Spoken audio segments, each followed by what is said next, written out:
ಬಳಪ ಹಿಡಿದ ಭಗವಂತ ಇರುತ್ತಾನೆ ನಮ ಸುತ್ತ ಅವತಾರ ನಾನಾ ರೂಪವೋ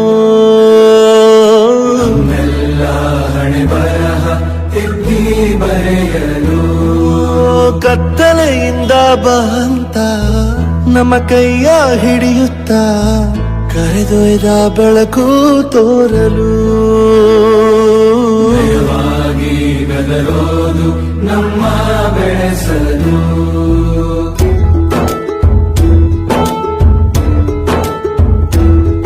ಭಾಷೆ ಅಮೃತ ಕುಡಿಸೋ ತಾಯಾಗಿ ಭಾಷೆ ಅಮೃತ ಕುಡಿಸೋ ತಾಯಾಗಿ ಭವಿಷ್ಯ ಬರೆವಂತ ತಂದೆ ನೋವಾಗಿ